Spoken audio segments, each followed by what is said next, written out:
A Mother's Day Murder by Dee Ernst. Chapter 7. When Mount Abrams was still a baby, rather than a full-grown community, a small-town center had gone up, consisting of a post office, a firehouse, and a large public park called, in a complete stroke of originality, Main Park.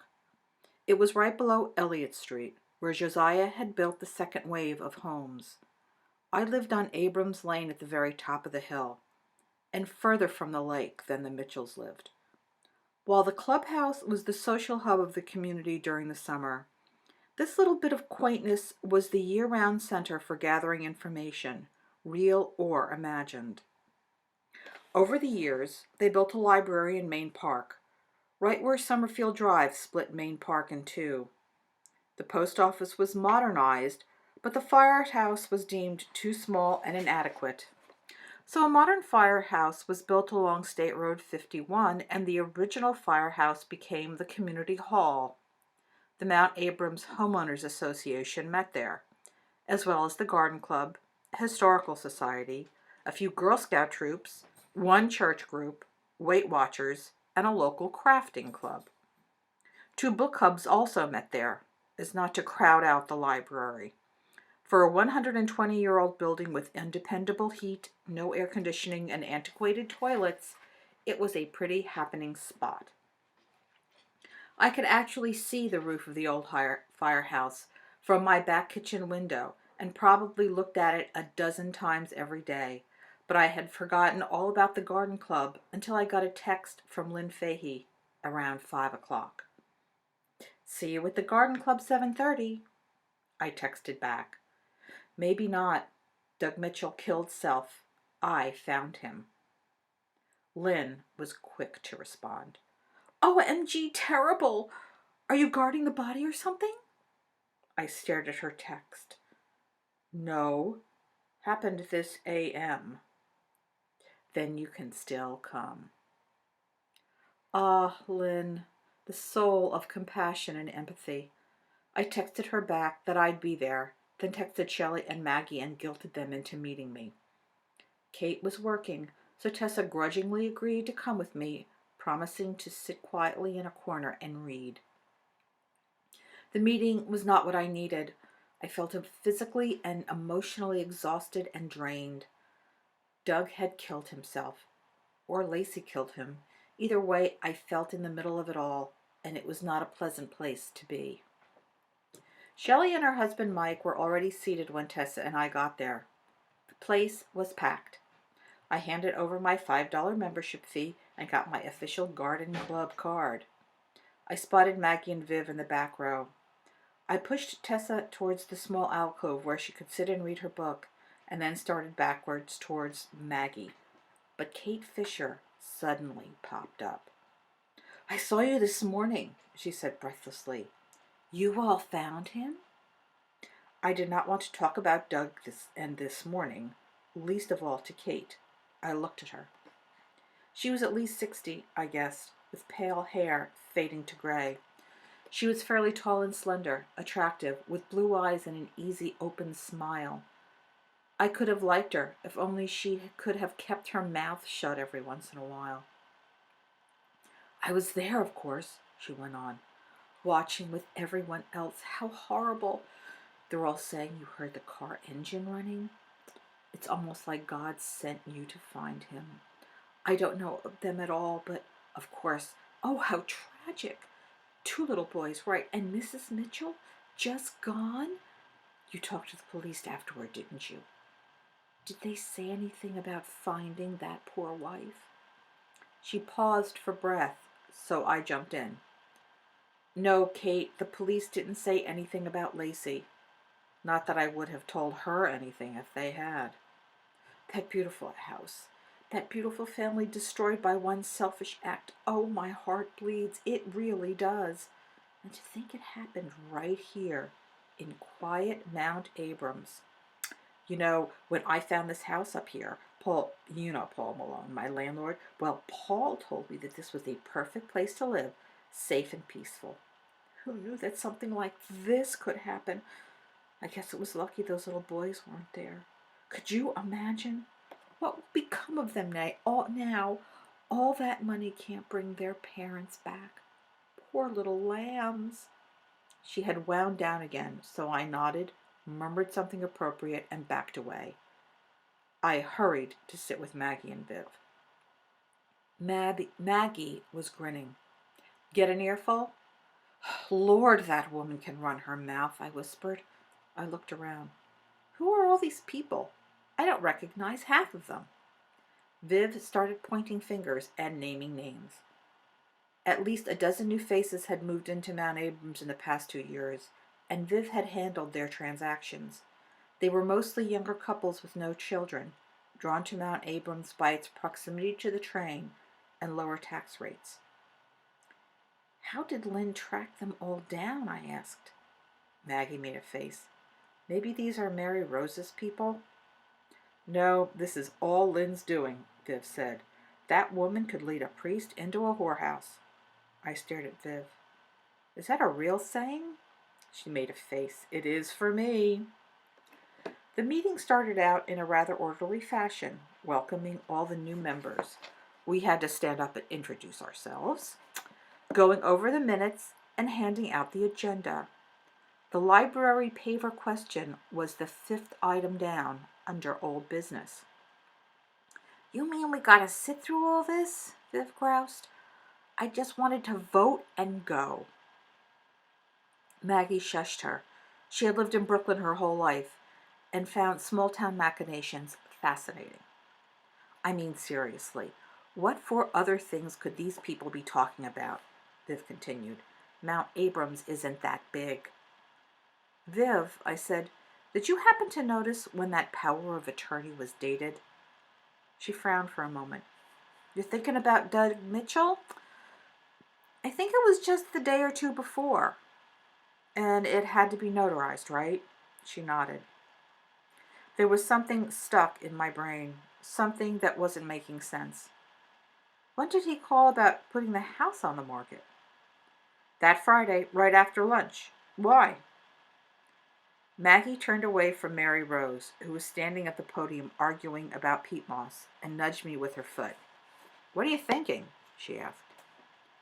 Okay, I said slowly, thinking out loud. That power of attorney, he could not have gotten it without her signing as well, right? Viv nodded. That's right. It has to be signed by both parties in the presence of a notary. So they were in it together.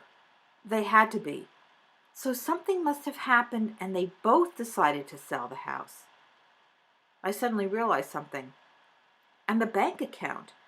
Sam said it had been emptied. They both needed to do that too. I looked at Maggie. Do you remember if she seemed different Friday when she got the boys? Think, Maggie. Like she knew she was going to have to leave them? Maggie frowned. I don't know, Ellie.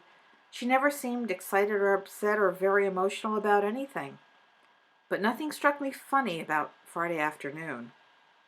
The gavel banged, and we all looked to the front of the hall. Mary Rose had raised her voice. Next item, the pavers for the library park. Mary Rose was a throwback. Her hair was bluish silver and permed, and she dressed in a pantsuit with matching accessories to walk around the block. She had been running the garden club for years and grew peonies in her tiny backyard. Until Lynn Fahey had started disagreeing with her, she had pretty much been responsible for every tree, bush, and flower planted in Mount Abrams. 7 years ago, Lynn suggested that the garden club had no right to tell people what they could and could not grow in their yards, and if Beverly Sutter wanted to plant bamboo, she should plant bamboo, even if it wasn't in keeping with the general look of the community. Lynn and Mary Rose had been at war ever since. Mary Rose presented a very compelling case. According to her, even a rise in humidity caused the area around the picnic table to become a muddy disaster. Not only would pavers keep the area cleaner, it would visually broaden the walkway and mean less maintenance for Craig, our grounds manager, in that he would not have to move the tables when he mowed the grass. Mary Rose was an excellent speaker, and I found myself nodding in agreement with everything she said. Then Lynn got up, pointing out that the walkway was already 5 feet wide. How could there be any grass under the picnic tables if Mary Rose kept insisting that the area was a dust bowl, and that Greg was paid to move the picnic tables when he mowed? So what was the big frigging deal? She then launched into her death by rock salt argument. Mary Rose did not take it well. New members asked to be recognized, and the discussion seemed pretty fairly divided. My mind was on other things. Viv, who notarized Doug's POA? Do you remember? Viv nodded. Sure. It was Mary Rose. She's the only notary in town. You going to talk to her? I nodded. Yes, maybe they said something to her. I don't know. Maggie frowned. Why is this bothering you so much? She asked. Because I feel like if I had talked to Doug, tried to make sense of what he was saying, I could have helped in some way, I said. Viv shook her head. Don't even start thinking like that. If Doug chose to kill himself, it had nothing to do with you. If Lacey killed him, it also had nothing to do with you. If anything, Doug took those 2 boys and put them in a safe place because of you. Think about that. Voices were starting to get louder, so I tried to pay attention. As with all small groups run by people with either big egos or plagued by self-esteem issues, Robert's rules of order were quickly replaced with name-calling and general mayhem. Emma McLaurin, self-appointed witch of Mount Tabor, started telling everyone that the very earth beneath the library had a life of its own and needed to breathe. That was apparently the last straw, because someone finally stood up and, yelling over the raised voices, made a motion that pavers be put down in the library park. I jumped up and seconded the motion. Mary Rose and Lynn were clearly not through tearing each other's eyes out, but there was a motion on the floor, and they had to shut up. By a show of hands, the motion was clearly defeated. The hydrangeas were safe for another year. We did not stay for the aftermath. I stood up, motioned to Tessa, and we scurried out of there, followed by Maggie and Viv. We stood on the street. Tessa and I headed in one direction, Viv and Maggie going down the hill. Are you going to talk to Mary Rose? Maggie asked. I nodded. Tomorrow. Come with? You bet, Maggie said, and started walking. Can I come too? Viv called. Sure, I answered back. That was boring, Tessa said. This is a boring place to live. I grabbed her little hand and squeezed it. Not anymore, baby. Not anymore. Mary Rose lived in one of the ranch houses that had been built in the 50s, down the hill and closer to Route 51. It was below Summerfield Drive, which was the dividing line between old and new Mount Abrams. Among the old guard of Mount Abrams, living in the new section meant you lacked a certain status, but it also meant you had a real yard, a garage, and an electrical system that could be counted on in all weather conditions. Mary Rose's yard looked like the cover for Better Homes and Gardens. There were daffodils and all sorts of bulbs popping up everywhere. Bushes were budding, and the Japanese maple was leafing out. And there was not a stray leaf or bit of branch to spoil the green sweep of lawn. How does she keep this so clean? Maggie muttered. I don't think she has much else to do, I answered. Mary Rose opened the door at our knock, but did not look particularly pleased to see us. I didn't think she would have been able to see us last night, all the way in the back row, but she did not greet us as fellow paver lovers. Yes? Can I help you with something? She was dressed in a skirt, blouse, hose, and heels. Her clip-on earrings matched her pin. At 9 in the morning. Maggie and I had come straight from our walk, dropped off Boot, and picked up Viv, and were still slightly sweaty and disheveled. Hi, Mary Rose, I said, smiling. I know this is going to sound odd, but can I talk to you about Lacey and Doug Mitchell? Immediately, her entire demeanor changed. She opened the door, her eyes bright. "Come in, please.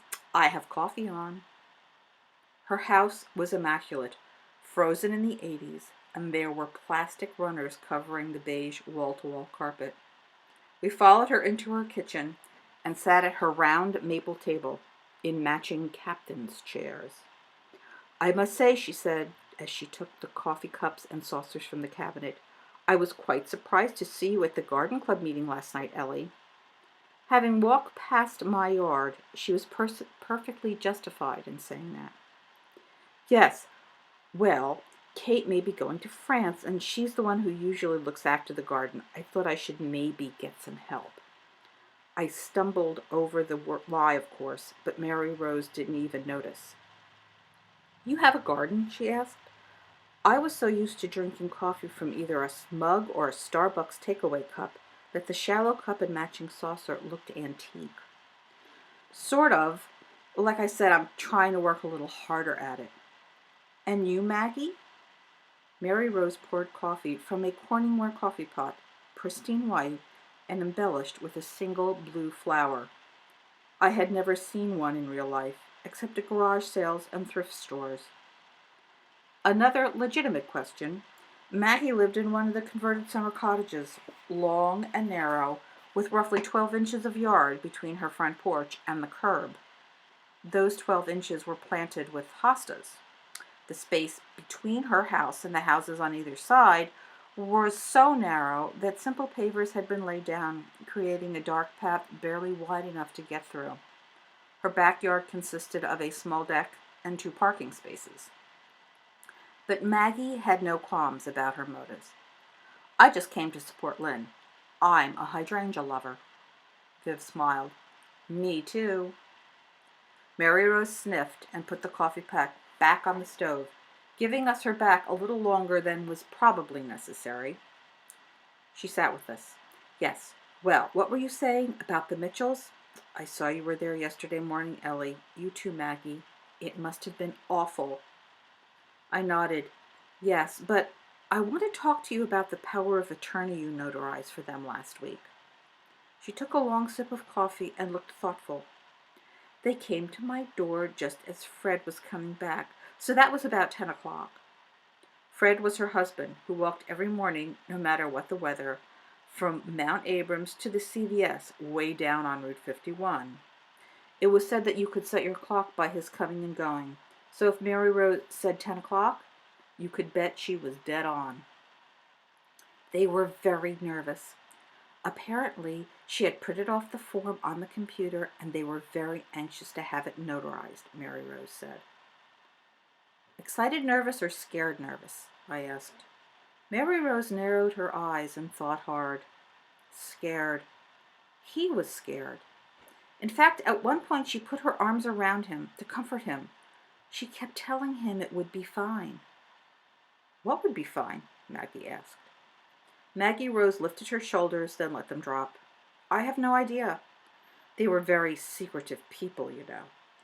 I don't think anyone really knew them. I invited them to join the garden club, of course, but Lacey said they weren't joiners." She raised her eyebrows. "Did you know anything about them?" Viv shook her head. "I sold them the house 3 years ago and signed the contract to sell it again, and I don't think I exchanged 10 words with them in between." "They were not," Mary Rose said, "very good neighbors." "Was she scared as well?" I asked. Mary Rose shook her head. "Not so much. In fact, she was in control of the situation. She had the paperwork, had filled in most of it before they got here, and told him where to sign. She seemed in a hurry." Maggie looked at me. "They signed the power of attorney, called Viv. Then what? Why was she in a hurry?" I had been watching Mary Rose, and she leaned forward. "What do you ladies know that the rest of us don't?"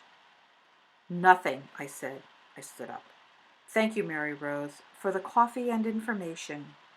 She got up in a hurry. "Ellie, wait now. What's going on?" "Nothing, Mary Rose, honestly. We were just curious about what happened that might have caused Lacey to leave so suddenly." Mary Rose folded her arms across her chest. Leave? Who said she left? I'm betting Lacey disappeared because her husband killed her, then killed himself out of guilt. I made my way to the front door. You're probably right. Thank you, Mary Rose. We hurried down her walk and up the street. So, what are we thinking? Maggie asked. I'm thinking that we need to know what happened after the boys got picked up by that bus. Between then and 10, they saw something or heard something that shook them up. Or not, Viv said. Maybe he made it all up. Maybe he did it just to get her to sign so he could kill her.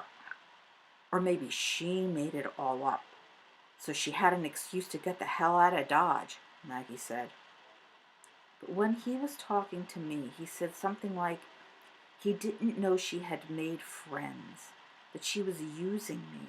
If he wasn't talking about Lacey, who else could it have been? I asked. The more I thought about what had happened, the more confused I got.